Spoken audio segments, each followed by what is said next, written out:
తాకట్లో ఉన్న మీ బంగారాన్ని విడిపించి ఆ రోజు ఆన్లైన్ రేటుకి కొంటాం. Sharma gold company. నమస్కారం, వెల్కమ్ టు సుమన్ టీవీ. నేను గీతాంజలి. ఏప్రిల్ 30వ తారీఖు అక్షయ తృతీయ. వైశాఖ మాసంలో వచ్చేటువంటి ఈ పర్వదినం చాలా అత్యద్భుతమైనది, విశేషమైందని చెప్తారండి. అయితే అక్షయ తృతీయ అనగానే మనందరికీ ముందుగా గుర్తొచ్చేది బంగారం కొనాలి ఆ రోజు ఎంతో కొంత అని. కనీసం ముందుగా మనం తీసుకున్న ఆ రోజు ఆర్డర్ తీసుకుంటారు చాలా మంది వెళ్ళి షాప్ దగ్గరికి వెళ్ళి. అసలు శాస్త్రంలో నిజంగా బంగారం కొనమని చెప్పబడి ఉందా? మరి ఎందుకు మనం ఈ విధంగా చేస్తున్నాం? అసలు ఆ రోజున ఎవరి ఆరాధన చేయాలి? అక్షయ తృతీయ అంటే మన ఇంట్లో క్షయం కాకుండా ఎప్పుడు సమృద్ధిగా ఉండేటువంటి పాత్రల్లాగా, అక్షయ పాత్రల్లాగా మనం ఏమైనా తయారు చేసుకోవచ్చా? అలాగా అసలు అది సాధ్యమవుతుందా? ఎవరి ఆరాధన చేస్తే మనకి మంచి ఫలితాలు దక్కుతాయి? ఎటువంటి పరిహారాలు ఆ రోజు చేసుకోవాలి? అసలు మొత్తంగా అక్షయ తృతీయ విశిష్టత ఏంటి తెలుసుకుందాం. వివరించేందుకు ప్రస్తుతం మనతో పాటు ఉన్నారు ప్రముఖ జ్యోతిషులు బ్రహ్మశ్రీ నందిబట్ల శ్రీహరి శర్మ గురువు గారు. వారితో మాట్లాడదాం. గురుగారు నమస్కారం అండి. వాగర్థావివ సంపృక్తౌ వాగర్థ ప్రతిపత్తయే జగతః పితరౌ వందే పార్వతీ పరమేశ్వరౌ. సదాశివసమారంభాం శంకరాచార్య మధ్యమాం అస్మదాచార్య పర్యంతం వందే గురు పరంపరాం. ఆదిత్యాయ చ సోమాయ మంగళాయ బుధాయ చ గురుశుక్ర శనిభ్యశ్చ రాహవే కేతవే నమః. శృంగేరి జగద్గురు పీఠాధిపతులకి, కంచి పీఠాధిపతులకి నమస్కారములు తెలియజేసుకుంటూ కార్యక్రమాన్ని ప్రారంభిద్దాం. గురుగారు, అక్షయ తృతీయ ఎప్పుడెప్పుడు అని ఎదురు చూస్తుంటారు చాలా మంది. ముందుగా అసలు సందేహం ఏంటంటేనండి, బంగారం కొనటం అసలు ఎక్కడ ఏ గోల్డ్ షాపులు చూసినా, ఎక్కడ మహిళల దగ్గర ఏమైనా డిస్కషన్ వచ్చినా అక్షయ తృతీయ ఉంది కదా, ఎంతో కొంత 1 గ్రామ్ అయినా తీసుకుందామండి అని అడుగుతూ ఉంటారు. ఇంట్లో కూడా పిల్లల పేరు మీద ఎలా ఒకలా అయినా సరే. కొంతమంది అయితే పెళ్ళిళ్ళు రాబోతున్నాయంటే ఆ రోజునే తీసుకుందాము అని ఆర్డర్ చేసుకుందాం అనుకుంటారు. ముందు ఆర్డర్ చేసుకున్న ఆ రోజున డెలివరీ తీసుకునే విధంగా వెళ్తూ ఉంటారు. అంటే ఇది అందరి మైండ్లో అలా ఫిక్స్ అయిపోయి ఉందండి. అసలు శాస్త్రంలో నిజంగా ఆ రోజు బంగారం కొనాలని చెప్పబడి ఉందా? మీరు ఈ అక్షయ తృతీయ గురించి అన్నారు, ఇంకొకటి కూడా ఉంది, ధనత్రయోదశి, ధన్తేరస్ అని. ఆ రోజు కూడా బంగారం కొనుక్కుంటారు.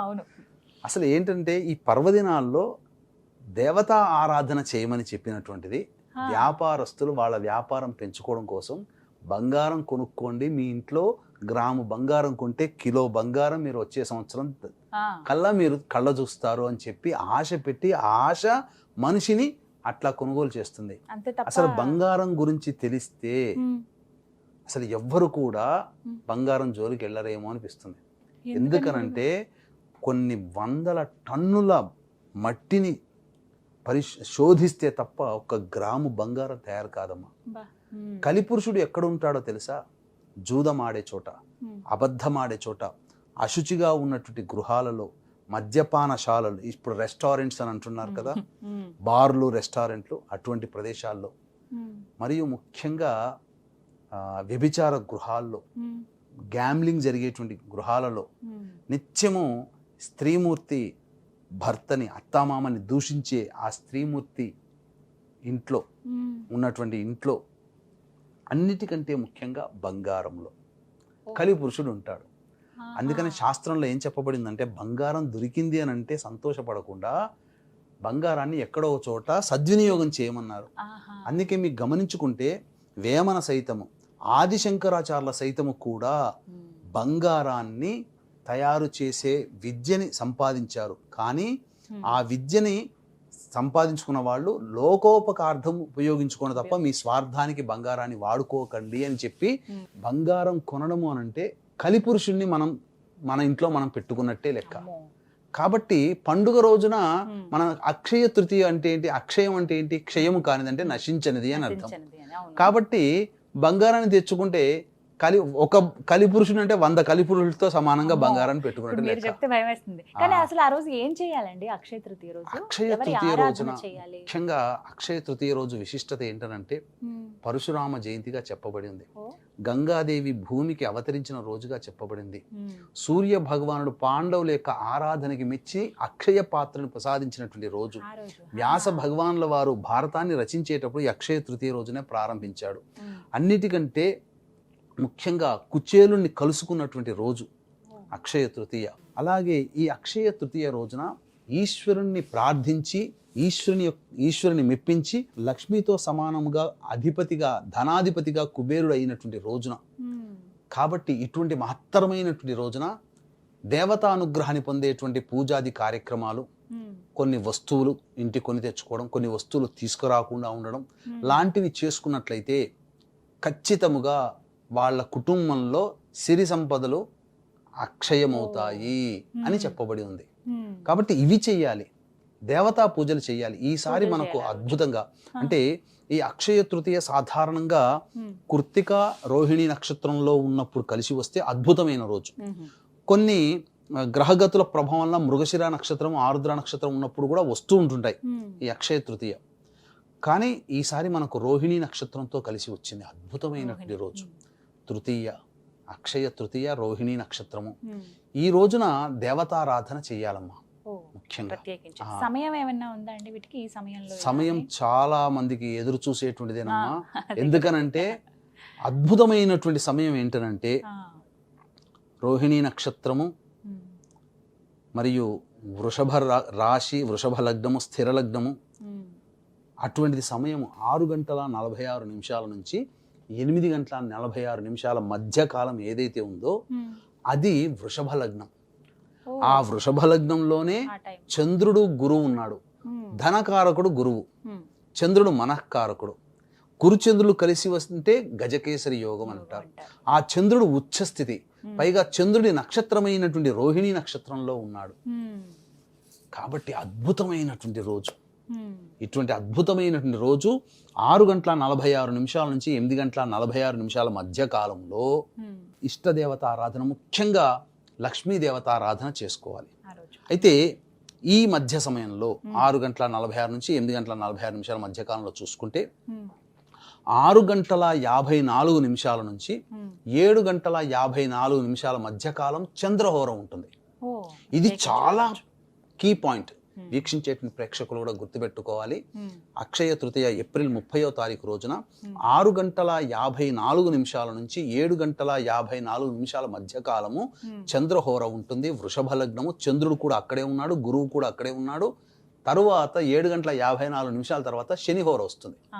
కాబట్టి ఈ సమయంలోనే 6:54 నుంచి 7:54 మధ్య కాలంలో జనరల్ స్టోర్లో గళ్ళ ఉప్పు, పసుపు, అంటే సముద్ర మథనముతో అమ్మవారి సంబంధించినటువంటి వస్తువులు కొన్ని వచ్చాయి.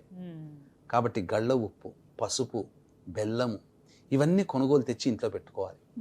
ఆ సమయంలోనే సూర్యోదయం అయిన తర్వాత చక్కగా కాలకృత్యాలు అన్నీ తీర్చుకుంటారు కదా. సూర్యోదయం అవ్వగానే లక్ష్మీ సంబంధమైనటువంటి వస్తువుల్ని దగ్గర పెట్టుకోవాలి. ఏంటి లక్ష్మీ సంబంధమైనటువంటి వస్తువులు? గోమతి చక్రాలు, లక్ష్మీ గవ్వలు, బెల్లము, పసుపు, గళ్ళ ఉప్పు, అలాగే కామధేనువు, ఆవు దూడ పాలు తాగుతున్నటువంటి కామధేను విగ్రహం కానీ లేదా కామధేను చిత్రపటం కానీ పెట్టుకొని, ఎందుకంటే సకల 33 కోట్ల దేవతలు ఆ కామధేనులోనే ఉన్నాయమ్మా. చాలా మంది చిన్న వెండివి చేసుకుంటారు, అవి చేసుకోవాలి, పెట్టుకుంటే మంచిది. వెండిది ఇంట్లో ఉన్నటువంటి లక్ష్మీ విగ్రహమో లక్ష్మీ రూపో తెచ్చుకుంటే మంచిది. చాలా మందికి కోరిక ఉంటుంది, అక్షయ తృతీయ రోజున బంగారం కొనలేకపోయామే అని చెప్పి. కాబట్టి ముందు రోజున వెండిది అమ్మవారి లక్ష్మీ రూపన్న తెచ్చుకొని 6:54 నుంచి 7:54 మధ్య కాలంలో ఈ చెప్పబడినటువంటి వస్తువులన్నీ దగ్గర పెట్టుకొని, అలాగే ధాన్యములు, మన ఇంట్లో సిరి సంపదలకి లోటు లేకుండా ఉండాలి కాబట్టి చక్కగా చిన్న చిన్న మట్టి దొరుకుతాయి, వాటన్నిటిలో బియ్యము, నవగ్రహ ధాన్యాలు అన్ని పెట్టుకొని, అవన్నీ పెట్టుకొని ఆ పూజా మందిరంలో పెట్టుకొని ఒక ప్లేట్లో పెట్టుకొని, అప్పుడు మధ్యలో ఆ ఉన్నటువంటి గోవుకి కానీ లేదా లక్ష్మీ రూపికి కానీ చక్కగా అభిషేకం చేసుకోవాలి. ఇక తరువాత అక్షయ పాత్ర గురించి చెప్పాను కదా. ఎందుకనంటే అదే అడగబోతున్నాను. అక్షయ పాత్ర అంటే అందరికీ సంతోషం. ఇప్పుడు బంగారం ఎలా అయితే కేజీ అవుతుంది కదా అనే ఉద్దేశంతో కొనుక్కుంటాము, ఏదన్నా ఒకటి క్షయం కాలేదు ఇంట్లో ఒకటి సమృద్ధిగా ఉంటే బాగుంటుంది అనేది చాలా మంది కోరిక. అందరూ సంతోషంగా ఉండాలనే కోరుకుంటారు కదా ఎవరైనా కూడా. మరి అలాంటి వారికి ఏ అవకాశాలు ఉన్నాయండి? అంటే ముందు రోజున మనం కొన్ని వస్తువులు అనేటువంటివి తీసుకోవాలని చెప్పి ఇవి తీసుకున్నారు కదా. అప్పుడు ఈ అక్షయ పాత్ర సూర్య భగవానికి మెప్పించి అక్షయ పాత్ర ఎట్లయితే పాండవులు పొందారో, దానివల్ల అరణ్యంలో ఉన్నప్పటికీ కూడా వాళ్ళకి తిండి తిప్పలకి లోటు లేకుండా జీవితాన్ని గడిపారు పాండవులు. ఎంతమంది వచ్చినా వాళ్ళకి అతిథి సత్కారాలు చేశారు. ఏ ఇల్లాలికైనా ఏ పురుషుడికైనా ఏంటి కోరిక? నా ఇంటికి వచ్చిన వాళ్ళు కడుపు నిండా తిని వెళ్ళాలి, 10 మందికి నేను అన్నదానం చేసే శక్తిని నాకు ప్రసాదించాలని ప్రతి దంపతులు కోరుకుంటారు. అవును. ప్రతి వాళ్ళు మన ఇంట్లో భోంచేస్తే చాలు కదా మన ఇంటికి వచ్చిన వాళ్ళని అవును. ప్రతి ఆడపిల్ల కోరుకుంటుంది. కాబట్టి అటువంటిది అక్షయ పాత్ర మనం సంపాదించుకోలేకపోయినా అక్షయ తృతీయ రోజున ఒక పాత్రని గనక సిద్ధం చేసుకుంటే ఆ రోజు దరిమల వాళ్ళకి ఆ పాండవులు పొందిన అదృష్టం వాళ్ళు పొందుతారమ్మా. కాబట్టి ఏంటి ముందు రోజే ఇత్తడితో ఉన్నటువంటిది ఒక ఇత్తడిది గిన్నె కొనుక్కోవాలి. గిన్నె కొనుక్కొని చక్కగా శుభ్రం చేసుకొని ఆ 6:54 నుంచి 7:54 కాలంలో మధ్యకాలంలో పూజ చేస్తారు కదా, చక్కగా బెల్లం పాయసం ఆ గిన్నెలో వండి, పెద్ద గిన్నె తీసుకోవాలి, వండి చక్కగా నైవేద్యం పెట్టాలి స్వామి. ఆ సమయంలో చేయాలి. చేసి పూజ చేసి ఆ పూజ తదనంతరం ఆ గిన్నెలో ఒకవైపు పూజ చేస్తుండగానే ఆ 6:54 నుంచి 7:54 మధ్య కాలంలో ఇంట్లో ఉన్న వాళ్ళు ఎవరైనా బెల్లం పాయసానికి తయారు చేసేయచ్చు. పూజ చేసుకోవడం చక్కగా లక్ష్మీ అష్టోత్తరం కానీ, లేకపోతే లక్ష్మీ సహస్రనామం కానీ, లక్ష్మీ సూక్తం కానీ, లేదా అమ్మవారి లలిత సహస్రనామం కానీ, లలిత త్రిశక్తితో కానీ చక్కగా అభిషేకము జరిపించి అర్చన చేసి ఆ పాయసాన్నం ఆ సమయంలోనే గనక పెట్టుకుంటే, ఎందుకనంటే చంద్రహోర, రోహిణి నక్షత్రం, వృషభ లగ్నము ఉన్నటువంటి సమయము 6:54 నుంచి 7:54. తర్వాత మళ్ళీ శనిహోర వస్తుంది, అది ప్రాశస్త్యము కాదు. కానీ వృషభ లగ్నం 6:46 నుంచి 8:46 వరకు ఉంది. ఈ మధ్య కాలంలో ఉన్నటువంటి సమయం చాలా అద్భుతం. 6:54 నుంచి 7:54 అద్భుతమైనటువంటి సమయం. ఆ సమయంలో చేయండి. తర్వాత నైవేద్యం పెడతారు కదా, ఆ రోజున ఆ పాత్రలో వండినటువంటి అన్నాన్ని ఎవరికైనా అతిథులకి అభ్యాగతులకి ఎట్లాగో బెల్లం పాయసం చేసి నైవేద్యం పెడతారు, అయిపోతుంది, దాన్ని పక్కకు పెట్టేయండి. తదనంతరం అన్నాన్ని తయారు చేసి ఆ పాత్రలో అతిథులకి అభ్యాగతులకి ఎవరికైనా అన్నదానముగా వాళ్ళకి చేయండి. ఆ విధంగా చేయడం వల్ల అది అక్షయ పాత్ర. దానివల్ల ఆ కుటుంబంలో సిరి సంపదలకి లోటు లేకుండా నిత్యము 10 మందికి పెట్టగలిగే శక్తి అంటే మాటలు కాదు కదమ్మా. ఆ రోజున చెయ్యాలి. కొన్ని వస్తువులు కొనుక్కోవాలి. ముఖ్యంగా సాయంత్రం కాలం పూటన ఒకటి దివ్య దర్శనం ఒకటి ఉంది, అది చేసుకోవాలమ్మా సాయంత్రం అండి. ఇంకా మీరు ప్రత్యేకంగా ఏమైనా పూజా కార్యక్రమాలు ఏమైనా చేస్తున్నారు గురుగారు అక్షయ తృతీయకి? అక్షయ తృతీయ రోజున అద్భుతమైనటువంటి రోజు, క్షయం కానటువంటిది.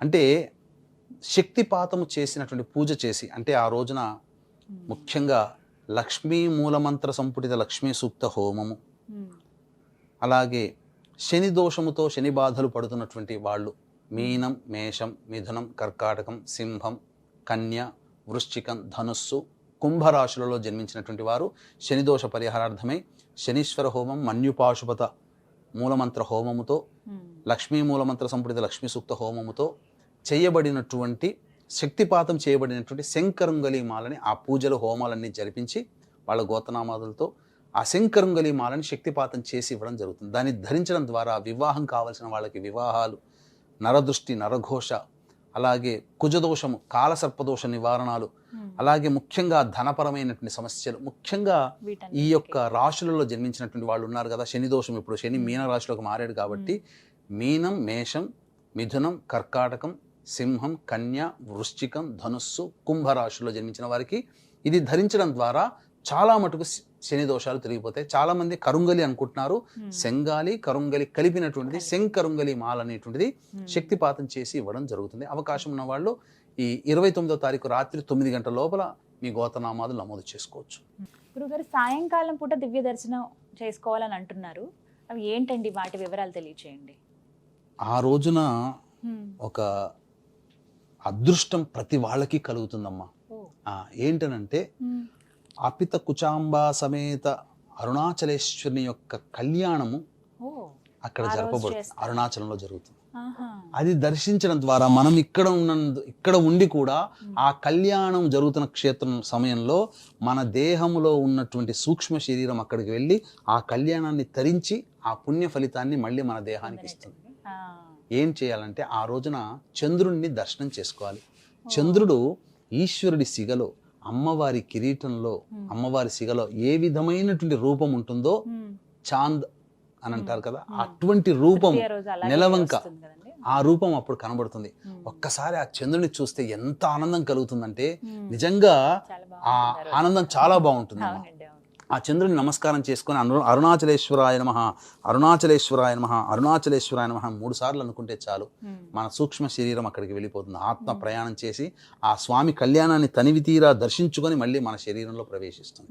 తద్వారా మన కంటితో మనం చూడకపోయినా మన దేహంలో ఉన్న మన దేహాన్ని ఆశ్రయించినటువంటి ఆత్మ ఆ ఫలితాన్ని పొందుతుంది. కాబట్టి దివ్యానుగ్రహ ప్రభావం కలుగుతుందని చెప్పవచ్చు. అలాగే గురుగారు, అక్షయ తృతీయ రోజు ఖచ్చితంగా ఈ వస్తువులు కొనాలి, ఇవి కొనకూడదు అంటూ ఏమైనా నియమాలు ఉన్నాయా అండి?